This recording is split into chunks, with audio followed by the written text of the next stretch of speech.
Good morning. I am Ruth Van Lillian, the minister here at the Unitarian Universalist Congregation of Tuscaloosa.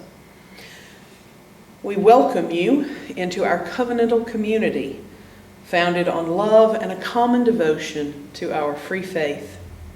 We recognize all the earth as sacred ground, and we welcome each other into this virtual space.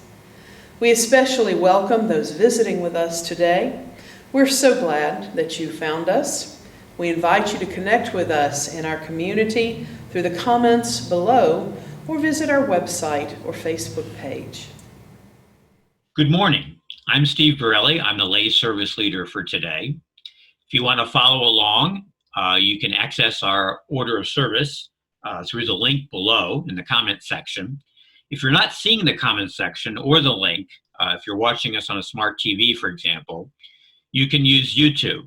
Go to our UU Congregation of Tuscaloosa YouTube channel through the YouTube app on your PC or your smartphone or your tablet. There's also a number of important announcements in the order of service, so I encourage you to read it carefully. Our church website and Facebook page also have information about upcoming online activities. And finally, we have a listserv that's called NewsNet that members and friends can use to keep up to date on church activities. So we leave no stone unturned in trying to keep everybody up to date. We also invite you after the service, immediately following the service, to an online coffee hour, which will enable us to fellowship with each other and build community. You can see the link for the online coffee hour, again, in the comment section below, or if you're on NewsNet, in the email that you received recently about today's service. The prelude prepares us for today's service.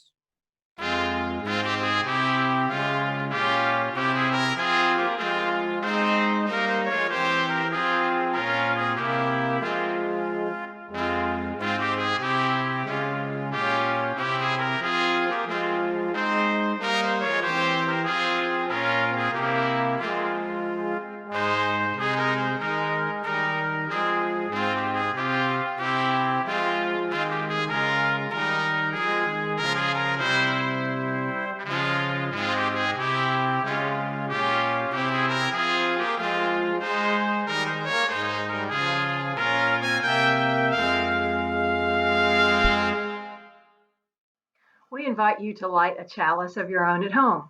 This might be a simple candle in a bowl or something more elaborate that you've made or purchased. We light this chalice as a beacon of our faith and as a reminder of our commitment to a free and responsible search for truth and meaning. We worship together, though we are at a distance, by celebrating that which is sacred to us, individually and collectively.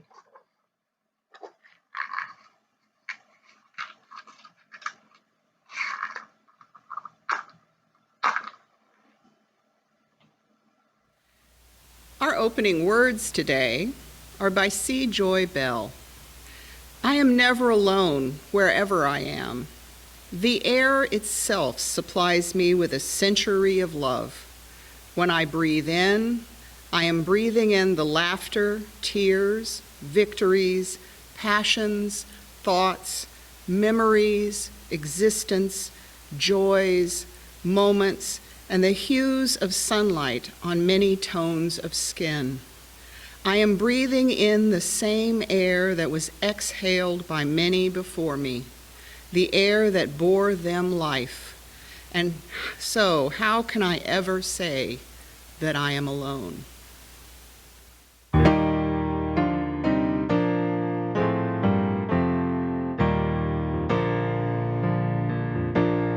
Comfort me,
we gather together in loving community, we remember that we do not travel this earth alone. We share our lives as we light candles and hold each other in meditative thought and reverence. I'll now light a candle in my home while you light a candle in yours.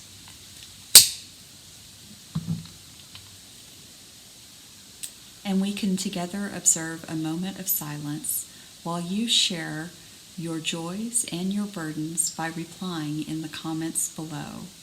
And we can engage together in celebration and condolence. I will now light a final candle for all burdens and celebrations shared in our virtual space that went unspoken. May the warm light of these flames bring us peace. Let us spend some time in silent meditation, and then I will close us with some words from Nelson Mandela.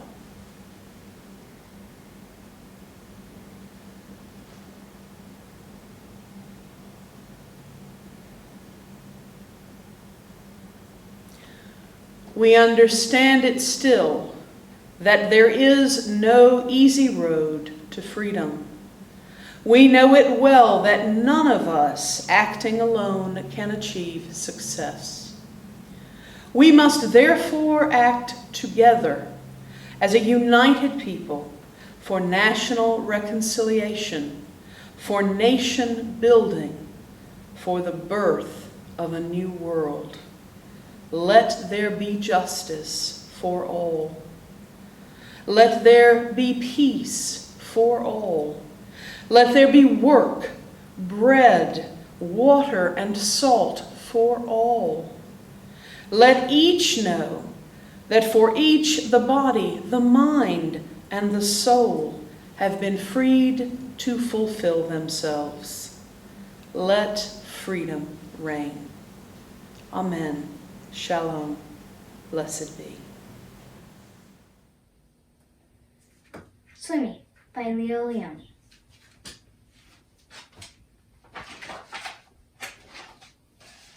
A happy school of little fish lived in the corner of the sea somewhere. They were all red. Only one of them was black as a mussel shell. He swam faster than any of his brothers and sisters. His name was Swimmy.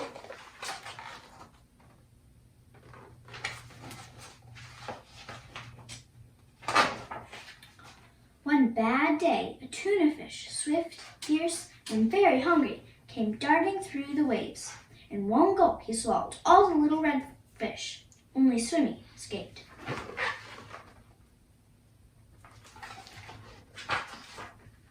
He swam away into the deep, wet world. He was scared, lonely, and very sad.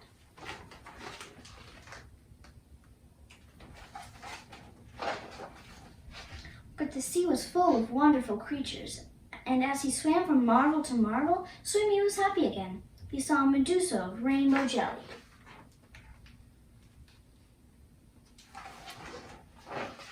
A lobster who walked about the water like a water moving machine.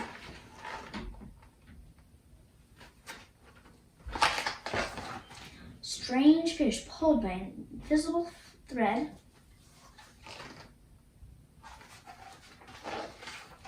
A forest of seaweeds growing from sugar candy rocks.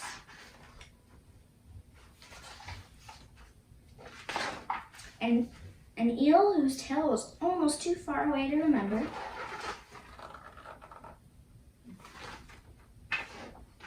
And sea anemones who looked like pink palm trees swaying in the wind.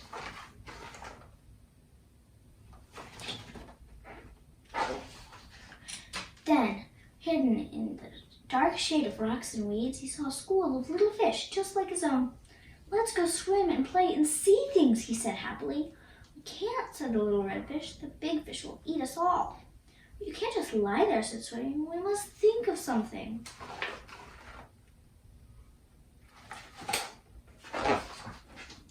Swimmy thought and thought and thought and thought. Suddenly he said, "I have it. We're all going to swim all together like the biggest fish in the sea."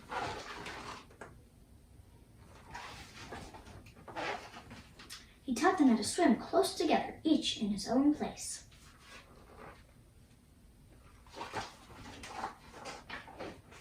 And when they learned to swim like one giant fish, he said, "I'll be the eye."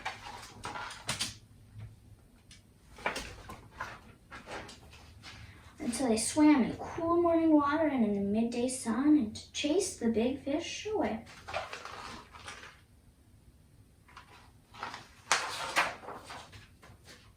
That's the end. Swimming by Leo Leone. This little light of mine, I'm gonna let it shine. This little light of mine, I'm gonna let it shine. This little light of mine, I'm gonna let it shine, let it shine, let it shine, let it shine. This little light of mine, I'm gonna let it shine. This little light of mine, I'm gonna let it shine. This little light of mine, I'm gonna let it shine. Let it shine, let it shine, let it shine.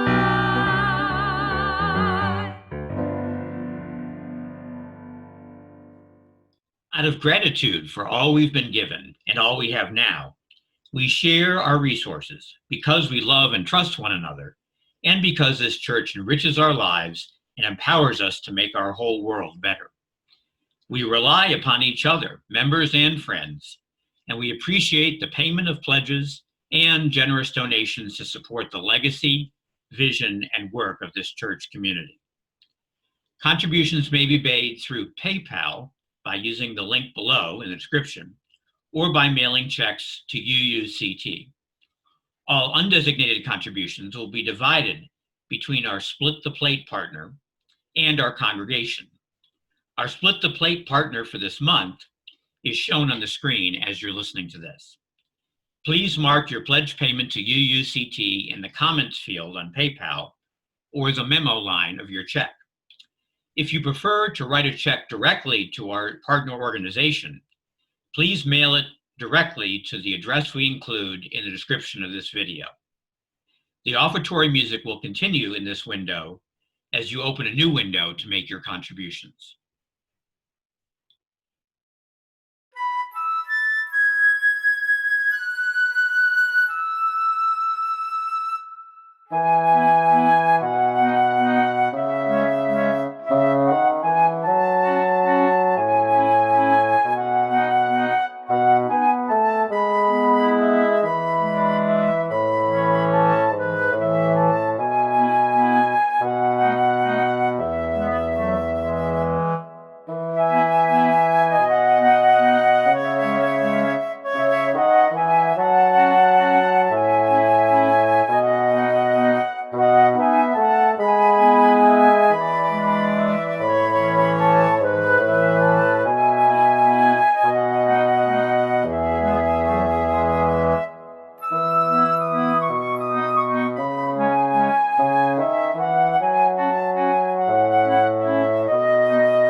By the generosity of our hearts and the work of our hands, our love is made real.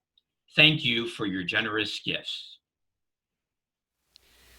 For many years, the UU congregation in Tuscaloosa has had two services on Sunday morning, one being the meditation service led by Lynn Snow, and then the regular service led by Reverend Ruth.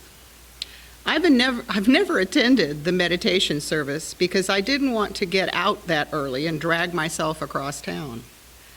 Then came COVID, And we started having Zoom meditation meetings, and I decided to join in to see what it was all about. Lynn guided us through breathing in and out, focusing in on how each breath felt and what it did to our bodies. I have not really ever done that before, and although I knew about meditation, I wasn't sure if it was something I wanted to continue. My mind has a tendency to wander all the time, but I was able to do it and became fascinated by it. I've not missed many sessions since March. Breathing. Who thinks about that on a regular basis? For a moment, just close your eyes and feel your breath coming in and out. Are you a mouth breather? A big gulp breather? A short, quick breather? Does your chest fall and rise? And where do those breaths go?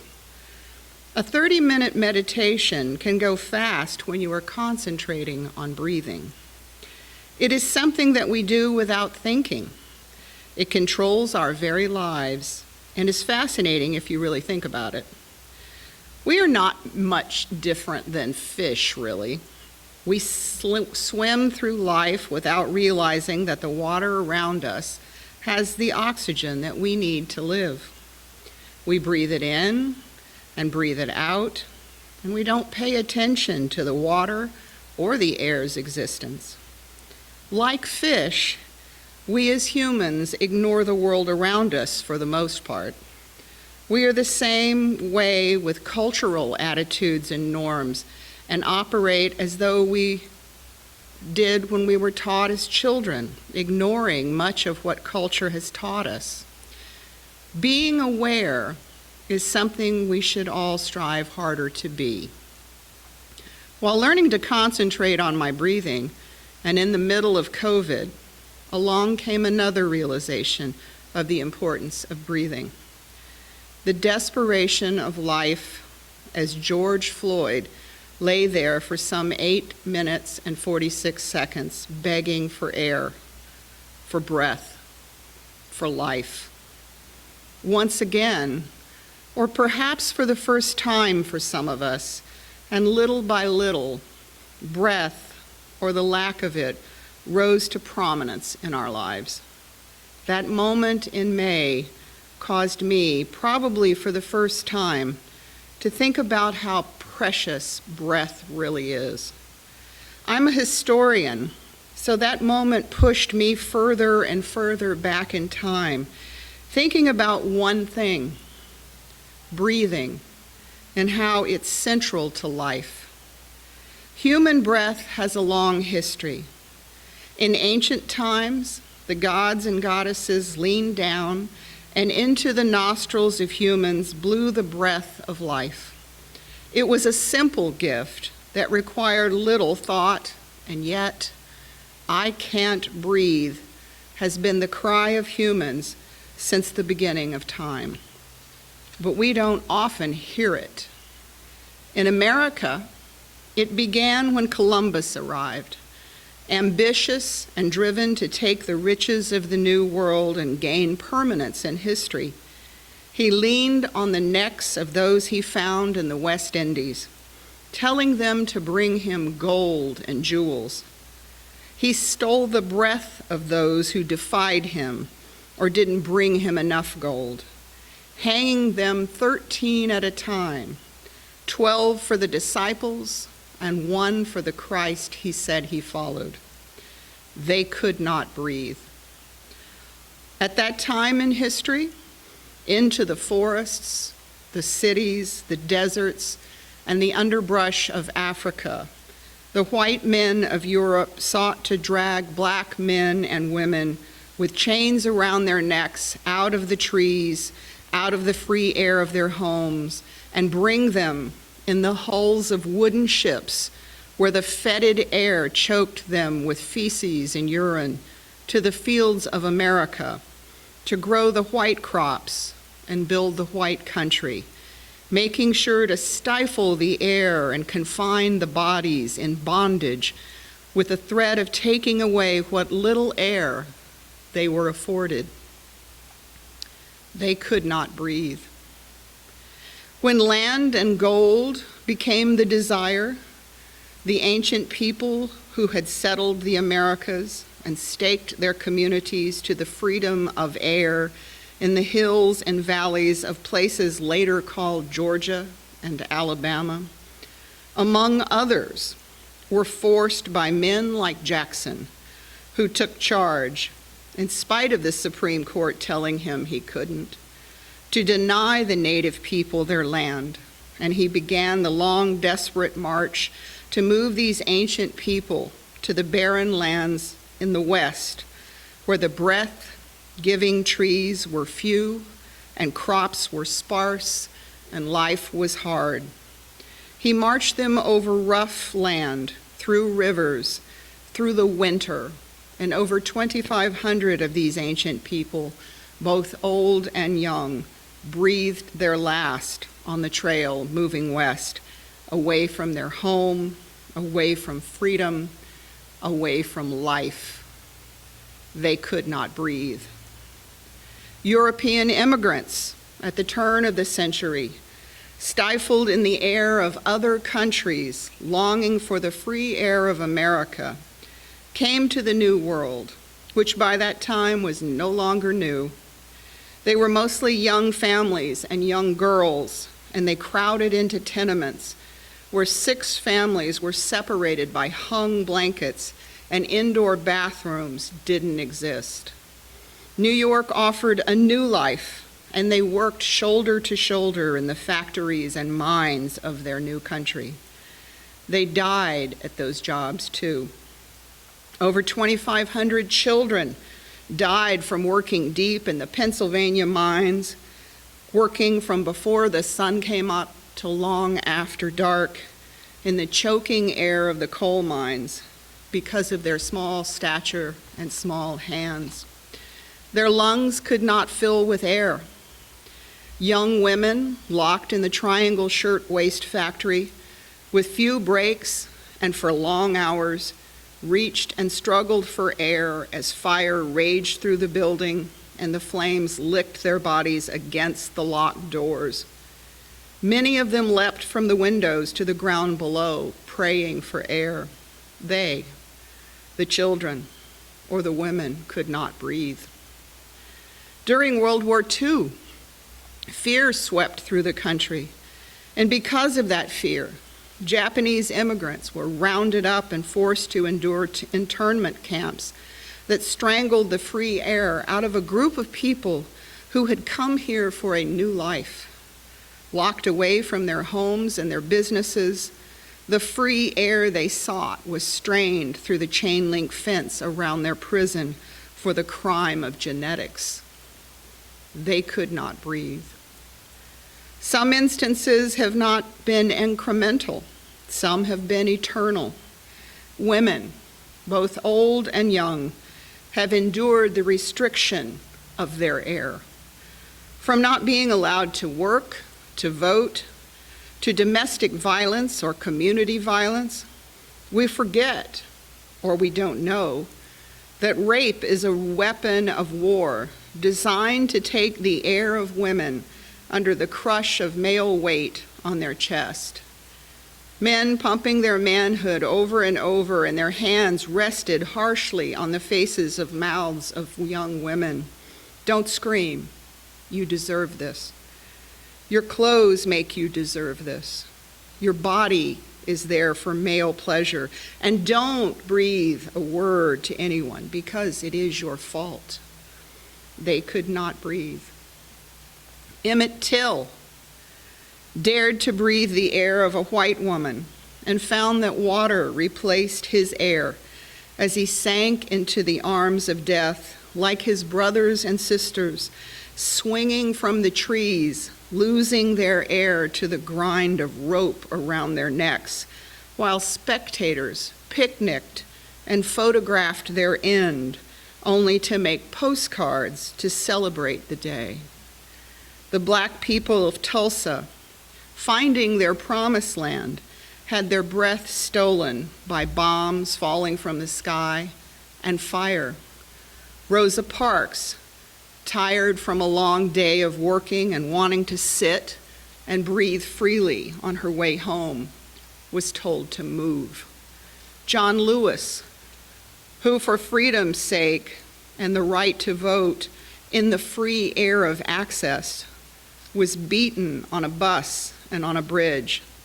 Martin and Bobby and Medgar all simply wanted to breathe, but the cold shape of metal ended their lives. They could not breathe. Our gay brothers and sisters came out of their closets to breathe the reality of who they are, but found that they cannot be allowed to use the same air as everyone. They cannot use their air in the same way as the rest of us do. No work, no marriage, no children. Our trans brothers and sisters, especially black trans women who dare to breathe in the air of the normal, are brutally killed. They exude life, which causes fear, and letting them breathe acknowledges existence that cannot be. They are pushed down into the gutters and destroyed. Their air is taken so that we can be cleansed. They cannot breathe.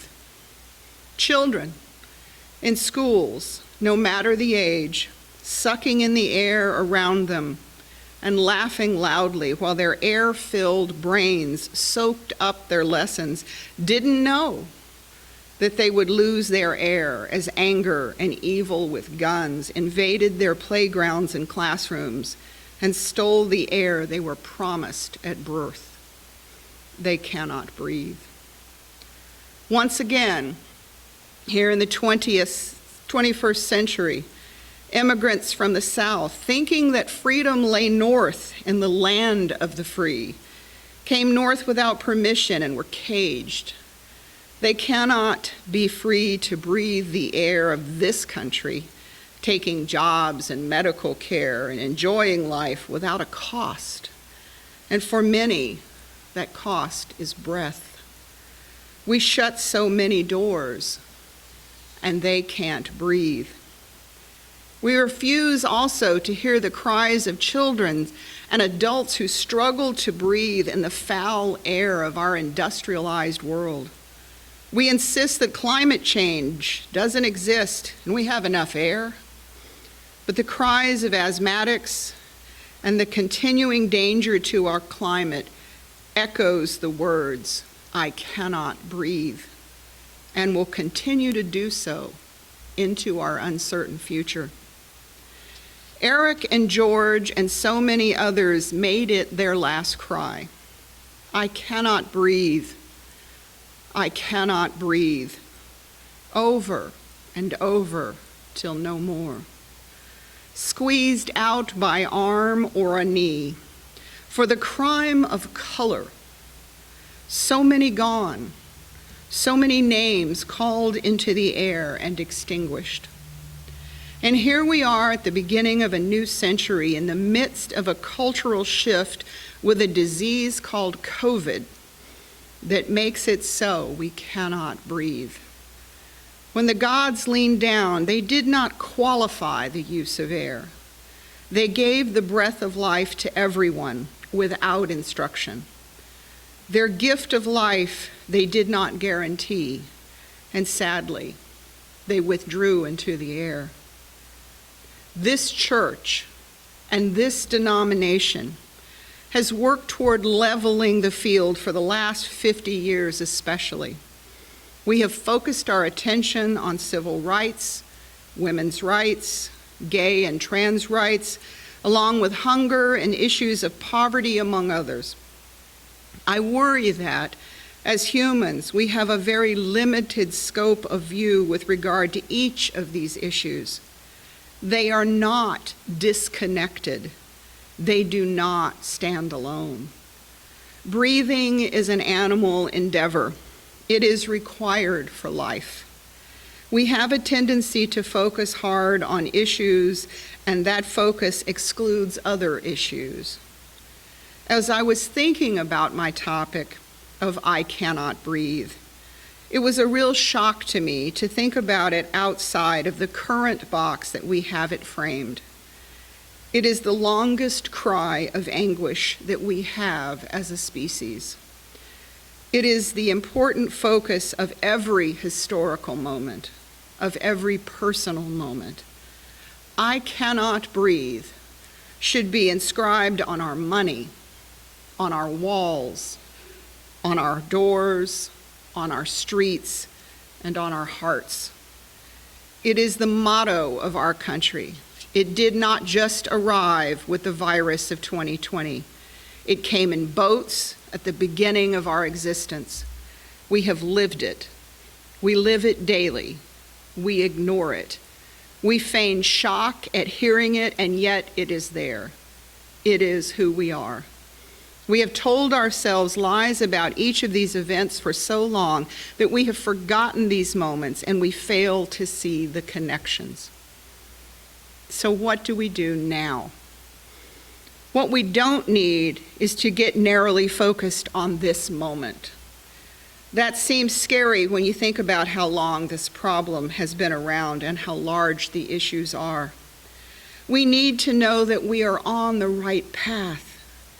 When you look up a topic like working for equality, what you find is the concept sectioned out into things like women's equality, racial equality, LGBT equality. I understand why it's sectioned out. It is overwhelming to think of the concept of inequality across the board and how pervasive it is. We have come to see it in smaller chunks so that we can handle the enormity of it. Perhaps this moment is the one we've been waiting for as we have worked for years on the various inequalities of this world. Perhaps with George's voice, we finally are starting to see the connection and the intersections to all of the inequalities. We have seen the marches. They are filled with new people who have never marched before. We've heard a clarion call for a moment and a movement and change. We see young people, old people, people of color, white people, immigrants, and children. We've seen Mississippi finally, after all these years, take down that flag.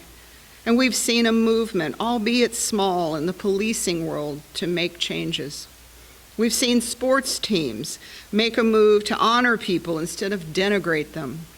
We've seen new people of different walks of life rising in this movement and bringing a new voice to the changes that need to happen. Those of us who have marched for years, who are tired, need to find a new vigor and get out there in whatever way we can. This may be the moment we have needed.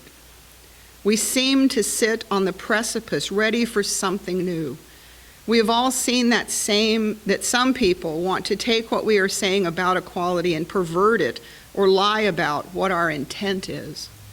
Equality has three meanings: equality of social status, equality of opportunity, and equality of treatment. We need to continue to be the community that thinks of all of these three things together. We can no longer think of it in small chunks, thinking that if we solve one problem, we get to move on to the next.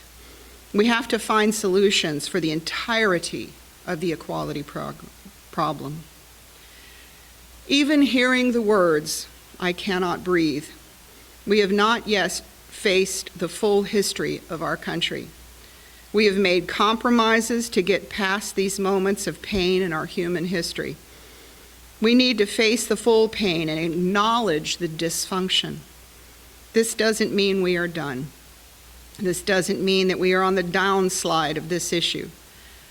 I hate to say this, but we will still hear the words, "I cannot breathe," over the next weeks, months, and years.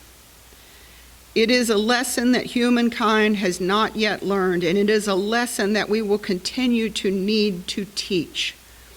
What is most important is that we continue to see it as a concert of voices screaming, "I cannot breathe," not just one man down on the ground with a knee in his neck. We believe in the inherent worth and dignity of every human being. We seek justice, equality, and compassion in human relations. We accept one another and encourage spiritual growth in our congregations. We encourage a free and responsible search for truth and meaning. We believe in a democratic process. We celebrate a goal of world peace, liberty, and justice for all. And we respect the interdependent web of all existence of which we are all a part.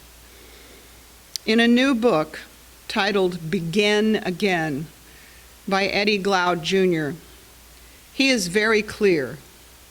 Quote, "We need to embrace who we really are so that we can begin again," end quote. Or, as recently passed Representative John Robert Lewis would say, "Let us not forget the fierce urgency of now. Let us learn to breathe, and let all others breathe as well." Let it be.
Please read with me the words at the bottom of your screen.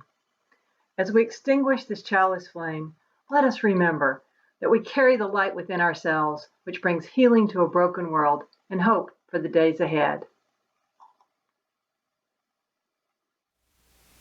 Our closing words are by Thich Nhat Hanh.